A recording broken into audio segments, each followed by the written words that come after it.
Part Select is here to help you save time and money. Follow along this repair video and then visit partselect.com to find the part you need. Hi, it's Steve. Today we'd like to show you how to unplug the drain hose on your direct drive washer. If your washer is not draining properly and you suspect that there is something caught in the drain hose, you'll need to remove the cabinet to access where the drain hose attaches to the drain pump.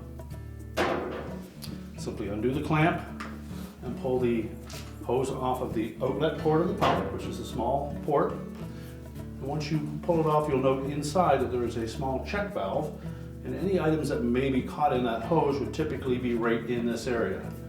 Using a pair of needle nose pliers, you may be able to pull those back out.